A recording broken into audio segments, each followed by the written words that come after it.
A well-regulated militia being necessary to the security of a free state, the right of the people to keep and bear arms shall not be infringed. And yet, it is. And that's what we're talking about on today's Bearing Arms Cam and Company. Thanks so much for being a part of the program. I, of course, am Cam Edwards. We're going to be talking with New York Second Amendment attorney Amy Bellantoni here in just a minute. We've got several cases to talk about, the good, the bad, and the ugly. We've got a case with a good decision. We've got a couple of ongoing cases, one of which, two of which are actually both infuriating, just in different ways. In one case, this is the state of New York actively trying to disarm or prevent as many people as possible from exercising their Second Amendment rights, even if that contradicts state statute, much less federal court decisions. Then you've got another case where the city of New York is offering up a very novel theory to try to keep a statute that has already been declared unconstitutional, not only on the books, but continue to enforce this. And so far, the Second Circuit, with a wink and a nod, has allowed New York City to proceed with this novel legal theory. It is a fascinating conversation. I will tell you, it's probably going to get your blood boiling too. So be prepared. If you need to take your blood pressure medicine before we get started, go ahead, hit the pause button, and take a listen to this conversation between myself and Amy Bellantoni. Amy, thanks so much for coming on the program. It's good to see you again. You too. Thank you for having me. Yeah, you bet. You have been very busy in the new year. We have a lot of cases to talk about, including, let's start with some good news, because, it's always good to talk about a victory. And there was a really great decision and a very readable opinion in a case that you are the plaintiff's attorney for. This is the Sedisha case. Is that right? Am I pronouncing that correctly? Yes, Sedita. Yes. Sedisha case. And I wrote about this at Bearing Arms, but for folks who didn't see this story, this is a case, I guess it depends on, right, if you're talking to the plaintiff or the defendant, whether this is a case about a denial of somebody's ability to buy a firearm or just a delay that lasts for years and years, but not an outright denial, right? Because that's what the government contends is going on.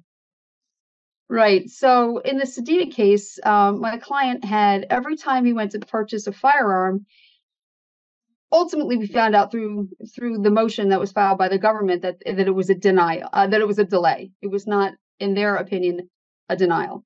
And so we sued under the federal statute, 925A, that allows for suits to be brought to require NICS to correct its records.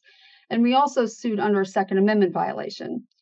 Ultimately, the court found that we weren't able to go forward with the statutory cause of action because it was, in fact, not a denial. It was a delay. Although we did argue in the papers that at the point in time that the statute was enacted, there was no such thing as a delay. The delay process didn't come about until years later. So we argued that, look, if you're delayed, you're denied. If you can't leave the store after a background check for a person who has no disqualifiers, then essentially that's a denial. But nevertheless, we weren't able to proceed, going forward on the statutory claim.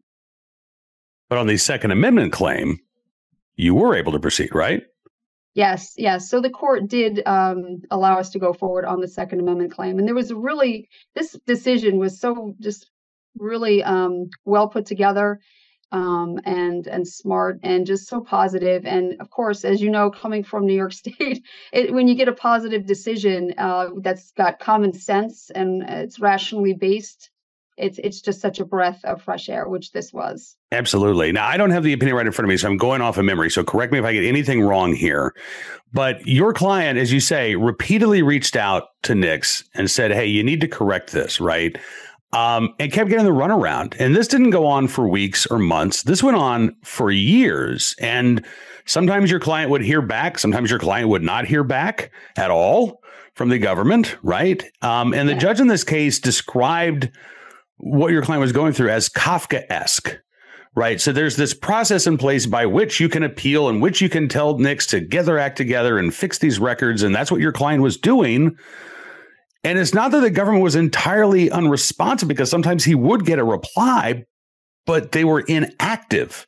They weren't taking the actions that they were supposed to take to fix this problem. Correct. Yeah. So the burden is on NICS, right, to make sure that if they're going to delay or deny someone, there has to be some kind of actual record that shows that they're a prohibited person. So for denial, that the person has a prohibitor, like a felony conviction, or they're under an active order protection. For a delay, there are 3 business days in which the NICS people can investigate to see, in other words, reach out to the court, reach out to law enforcement, follow up with what they think may be a prohibitor to ascertain whether the person is actually prohibited or not prohibited. So in theory, yes, the delay process is helpful, because if someone, if the NICS office needs to look into whether an assault conviction actually is related to an underlying domestic violence crime, or there's a domestic relationship there.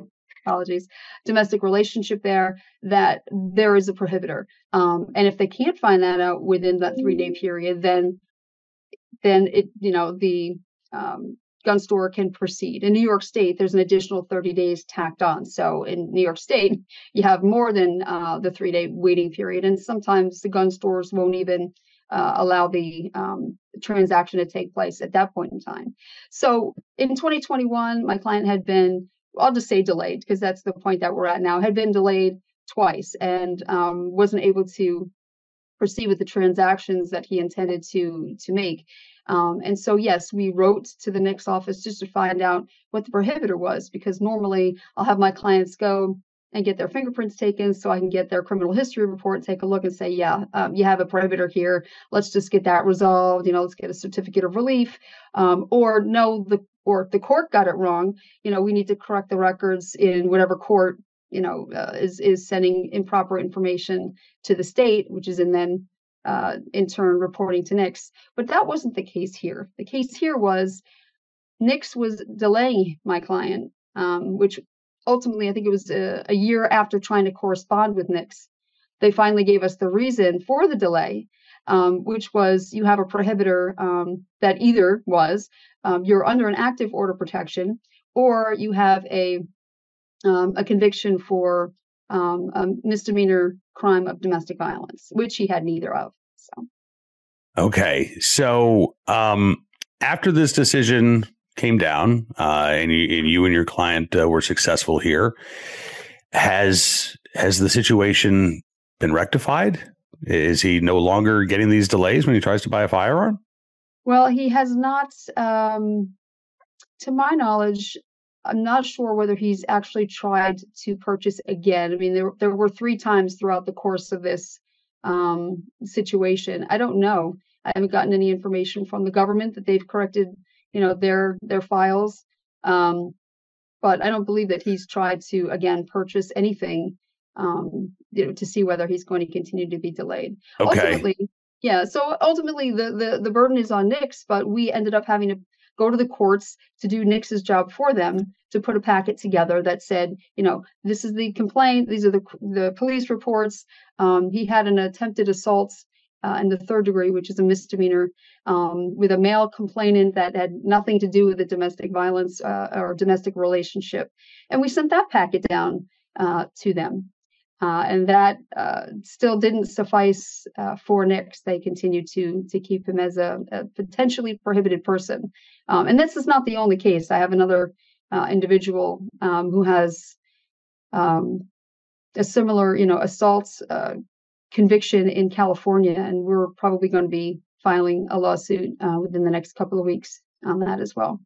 Okay. It's going to be interesting to see how the Trump administration responds to these things too, right? Because you've got Attorney General Pam Bondi, who's been tasked with taking a look at not only the ATF rules and regulations that came down under the Biden administration, but all the federal gun statutes and what DOJ has been defending over the past 4 years. So I'm curious to see if that will offer you and your client some relief as well. All right, so that's the good news. Now let's talk about some bad news. Let's talk about what's going on in New York State. And again, we're talking about, right, a disqualifying factor that shouldn't be a disqualifying factor, it sounds like, Amy. Correct. So an attempted assault third is not a disqualifier, or an assault third misdemeanor is not a disqualifier unless it involves an underlying domestic relationship, family members, or you have a child in common. I think it's even broader than that too. If you're in some kind of relationship, like boyfriend, girlfriend, right, like a dating partner, yeah. Exactly. Yeah. So, but it's their obligation to find out. And it's funny that you mentioned the changeover in the administration, because I've been doing this for a couple of decades now, and I have noticed a trend that when the Democrats are in office, NICS gets a little wonky, and when they're not, then they're doing their job. So I can only speculate that there may be something tied in there with the administration. So hopefully things go more smoothly. Mm-hmm. Yeah. All right. So what's going on with this? Because before we started recording here, you were telling me about another case that you're working on. This one out of Buffalo, New York, right? And this one dealing with state law. Yeah. So one of the prohibitors under federal law is if an individual has either been adjudicated as mentally defective, or if they've been, quote, committed to a mental institution. Now, at least 7 circuits have held that committed to a mental institution does not include individuals who are briefly in a hospital or admitted to a hospital for observation or emergency observation or temporary evaluation, even if it involves care and treatment. And in fact, the federal statute and the CFR, I can't remember the exact number of the CFR, but the codes specifically talk to that being an exemption. If someone is admitted voluntarily, or if they're admitted just for observation and evaluation, then that is not a disqualifying event, only if someone has been committed. Well, under New York state law, mental hygiene law 9.39 is entitled roughly, emergency evaluation, emergency admissions for evaluation, care, and treatment. Now, historically, New York State has interpreted 9.39 to be an involuntary admission, involuntary commitment. The words admission and commitment, they're used interchangeably, but all of the case law has so far talked about the 939 admission as being involuntary in the context of due process. So is the individual entitled to a hearing for that admission and so forth? The statute itself speaks to an allegation. So if someone's admitted under 939, it's an allegation that they have a mental illness, and an allegation, they're alleged to be dangerous to themselves or others. And there's a particular portion of the statute that talks to, even if a court issues an order holding someone under 939, that shall not be considered an adjudication of mental illness. So 939, without question, is not a finding that someone is mentally ill. Okay, this is just a safe period of time for someone going through something, an acute emergency or medication reaction or something, to be put into a hospital, even if it's involuntary, and assessed, and for things to get worked out. Now, if that person is deemed to be a danger and is deemed to be mentally ill, then they're converted to, the commitment statutes. But if not, they must be discharged. So I've had several clients, I've had numerous clients over the years, several of which are pending in various courts and federal courts throughout the state, who have undergone, 939 admission, temporary. One guy, a veteran, 11 hours that he was in the hospital and discharged, and still New York State is reporting him to NICS as having been committed to a mental institution. So there's a lot of overreporting. So the Buffalo case that you mentioned, my client is Department of State in the Diplomatic Security Office. He's a federal law enforcement officer who had a temporary stay in a hospital in 2015. And he didn't know, because there's also a due process issue with, New York State doesn't tell you when you've been disarmed. Now you're a prohibited person. If you hold a firearm or try to buy a firearm, you're committing a felony, but they don't let you know that. and he went to purchase a firearm in November of last year and was denied. And when he followed up to see why his transaction was denied, he found out that New York State's been reporting him to NICS for the past, 15 years. Meanwhile, he's been an armed law enforcement officer that entire period of time, and nobody, and didn't know it. So, wow, that is. That is so abusive, Amy. And we talk a lot about, mental health and gun ownership on this program. I am a big believer in supporting mental health for gun owners. I think it's something that needs to be less taboo. But you look at things like what New York's doing here. You want to make it more difficult. You want to make it harder for people to reach out and get help. You want to make it, you want to put people's backs up so that they don't seek help when they need it. Keep doing stuff like this. This is so contrary to supposedly the stated goals of the mental health hygiene law in New York State, right? Because you are scaring people away from seeking treatment if they know that 11 hours under observation results in a lifetime deprivation of their right to keep and bear arms. I've heard a lot, I've been covering this issue for 20 years. There's not a lot that actually makes me really pissed off when I hear about this. This pisses me off, Amy. So where is this case right now? What's the status?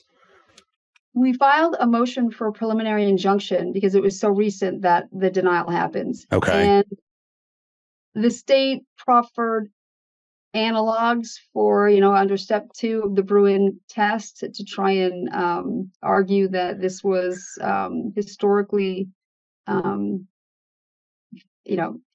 feasible and accurate, which it is not. The judge, and so let me just say, the preliminary injunction that we filed, I didn't seek to enjoin the entire, 9.39 reporting for the whole state because I knew that would be a big ask, right? So it was very narrow. It was, listen, just enjoin New York State from reporting my client to NICS. This was just an as-applied challenge then, as applied. Right? I mean, the complaint itself does seek to, it's facially unconstitutional, but it's also as applied. The PI was very narrow. And during the oral argument, the judge even said, well, yeah, your guy's not in danger. There's no problem with him, but still the denial of the PI came out, and it's just, I'm really not, it blows my mind. It really just blows my mind that even as applied to my client, who is concededly, obviously not a danger to anyone, not a danger to himself, never been found or adjudicated, found to have a mental illness, has been carrying a firearm and protecting our country and diplomats, and it is now, continued to be found to be a prohibited person and mentally unfit. And, and not only is it affecting his Second Amendment rights, but it's also affecting all of the criminal cases that has the potential of affecting all the criminal cases that he's been involved in since 2015, because the state has been saying that he is mentally unfit for the past 15 years. So, what is that? What impact is that going to have on all the cases that he's been involved in over those years? Yeah. Okay. Please. It is egregious. And please keep us up to date on what's going on with this case and the others that, are taking on the same issue here, because again, this is a major, major problem. And I'm really glad that you're bringing this to light. All right. So the last thing I want to talk about, where the Supreme Court goes back in conference this Friday. They've got a number of 2A cases that are coming down the road. You've got responses that are due, I think, in 3 or 4 2A cases later this month, or at least in March. They've held on to the Snope assault ban case out of Maryland. I think that's been listed 6 times. Ocean State Tactical, which is the magazine ban out of Rhode Island, that's been listed 7 times. We don't know what's going on with the court and why they're keeping a hold of these cases, but you have a case that you are hoping that the Supreme Court will take up later this year, right? Yes. So we had a win in New York City, which was just phenomenal, in the Soror versus New York City case. It was a challenge to the moral character requirement that New York City has for individuals seeking just to possess rifles and shotguns. It's a discretionary and very subjective licensing regime there. And when the case went up to the Second Circuit, the city issued my client his licenses, and then argued that their appeal, because they're the ones who had appealed the district court their loss, They argued that their appeal was moot and asked the court to dismiss their appeal and then to vacate the district court's permanent injunction of the unconstitutional statute. So the Second Circuit did just that. They, of course, got rid of the case. And so we filed a petition for certiorari seeking to have the court reverse the Second Circuit. And the issue here is this. When a statute has been found by the district court to be facially unconstitutional, which is rare that is a successful challenge. Right. That means that in no circumstance is that law constitutional, right? No circumstance. Right. Okay. Right. So the New York City statute was found facially unconstitutional. And yet the government was able to, by its own voluntary action, because licensing is discretionary in New York State, fully discretionary, there's no shall issue anything, by issuing the plaintiff a license, argued that their appeal was moot, and then essentially won their appeal by collaterally attacking, the decision itself. So the question is, when a statute is found facially unconstitutional, can it ever be mooted out? Can it be mooted out by the government? Can it be mooted out by the plaintiff? Because at that point in time, the issue doesn't belong to the plaintiff. It belongs to the people and the public, and the stakes are just too high. And so I'm asking the Supreme Court to take that question up, and hopefully they will. I believe the city's response is due sometime in March. Okay. That's a serious question. It is a serious question because I mean, if you think about this, if New York City can keep this a statute that's been ruled facially unconstitutional, never can this be a constitutionally applied statute. But yet they can keep it on the books and they can continue to enforce it because they gave a person the license that they requested. Right. How do you ever get that bad law off the books? Right. Because every time it's challenged, the city can just say, OK, fine, you get your license. This goes away. And then they deny 15 other people before somebody hires an attorney and takes them back to court. And then they just rinse and repeat that same cycle again. Right. Yes, that is New York City's MO. I've had several cases now where they've gone up to the Second Circuit or were in the district court and they issued the license. One guy, they mailed it to his house and he had moved. And obviously they didn't care how dangerous he was. When they denied him the license, they just threw it in the mail, which he never received. But then they argued in the district court that, we gave him the license and now it's moot. So you have to get rid of the case. And they've continuously been evading the review of their statutes. And it also leaves the district court in the Soror case with kind of an anomaly, because now you have a decision that's only been vacated in part by the Second Circuit. You have a decision that says you violated the Second Amendment rights of Mr. Soror, yet where are the teeth? It means nothing because now you're just going to keep violating his rights, and he's still as a licensee, he's still under the same licensing scheme. So when he has to reapply, because the rifle shotgun licenses expire after 3 years. So when he has to reapply, he's going to be subject to the same discretionary, you had a poor driving history. Oh, well, you jaywalk. Well, jaywalking, I guess, is legal now. But, every trivial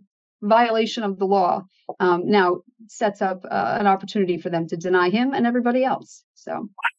Well, I know that the good moral character requirement is a part of the Antonyuk challenge to the Concealed Carry Improvement Act. So I'm glad to see that subjective determination that, New York is still doing after Bruin is being challenged on multiple levels. Right. So you've got your case going after New York City's discretionary issuing of premise permits. Right.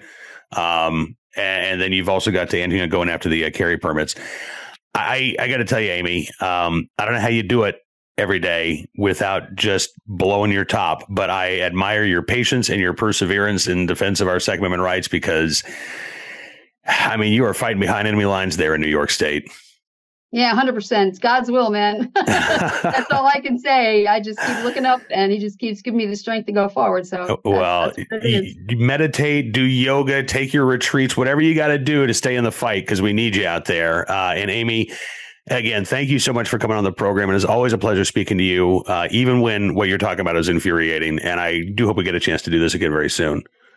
Thanks for having me. You bet. Amy Bellantoni joining us here on Bearing Arms, Cam & Company. My thanks to Amy for joining us on the program. And again, I am just incensed about those stories and cases out of New York State. Absolutely. I can't say it's unbelievable at this point because it's entirely believable given what we've seen from New York, but it is appalling, despicable, disgusting, whatever other word you want to use. All right, let's turn our attention now to today's Armed Citizen story, our good deed of the day, and our recidivist report. Let's see, we will start with our recidivist report, which, as was the case yesterday, comes from Minnesota. You know, it used to be that if I needed to find a recidivist report, I could generally look at what was going on in Cook County, Illinois. I tell you, I didn't specifically look for a story out of Minnesota today. I just happened to run across it. But here you go. In fact, I think this was the same media outlet as yesterday's story, which, of course, was I think it was 19 years old who accidentally fatally shot his friend, lied about it to police, originally ended up with probation. I think he was grounded for a month, basically put on house arrest. So here we've got this headline from KSTP. South St. Paul man given 3 years probation for threatening others with a rifle. Yeah, now in this case, nobody was shot, thankfully, but 62-year-old John Anthony Gogala was convicted of one count of second-degree assault. He was sentenced to 36 months in prison, and he had the entirety of that sentence stayed in lieu of 3 years probation. This after he threatened a man with a rifle, ended up involved in a standoff with SWAT team members for several hours. According to authorities, Gogala ended up accosting a man as the man was trying to move a family member out of an apartment complex. Gogala said that he said, I quote, "I'm going to go look for a gun," after he yelled and insulted the man. Man said then he saw Gogala holding a rifle and yelling while pointing it at the door of the apartment. And when police arrived, officers said they told Gogala to put his weapon down, but he reportedly replied, "I'm good. I'm going back in my room," before going back into his apartment, which led to the 6-hour standoff. Gogala was eventually taken into custody peacefully. Again, glad nobody was hurt in this incident. I'm not even sure that, 36 months behind bars is appropriate, but 36 months of probation?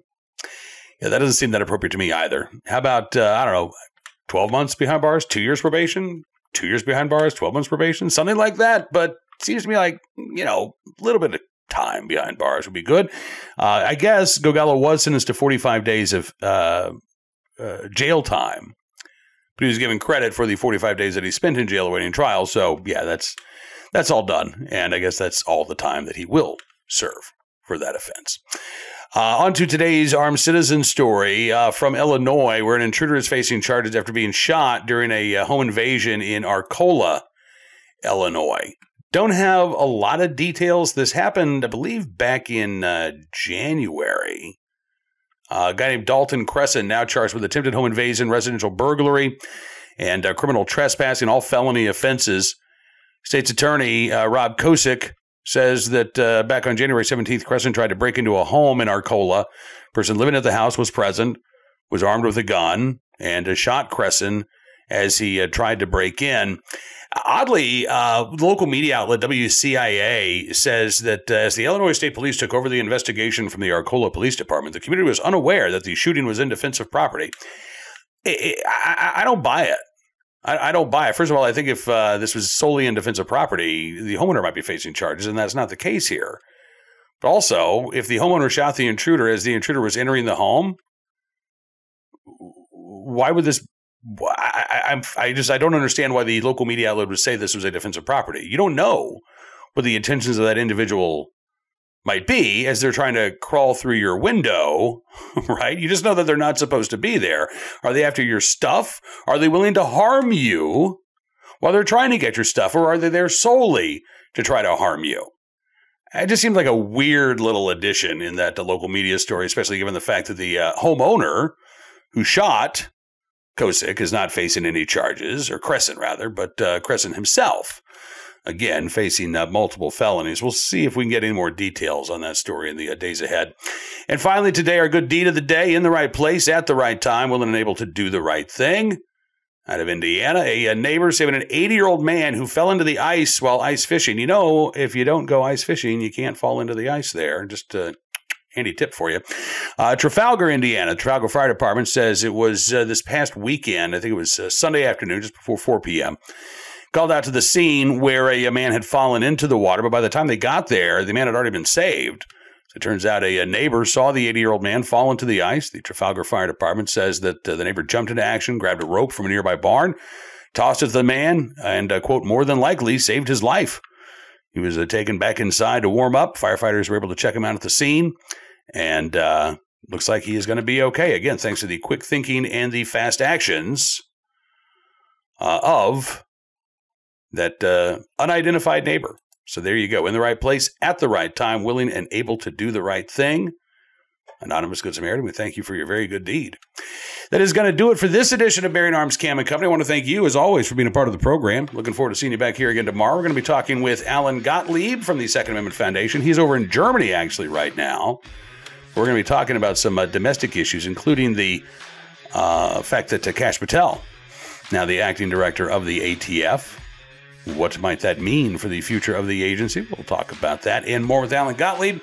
Looking forward to doing that. And be sure to check out BearingArms.com throughout the day. We're keeping you up to date on all of the latest Second Amendment news and information from all across the nation, including a stupid, dumb infringement on our right to keep and bear arms that is on the move in Colorado regarding ammo sales to young adults. We've got that and more for you at the website. We'll see you back here tomorrow. Enjoy the rest of your 2A Tuesday. Until we talk again, be well, be safe, and be free.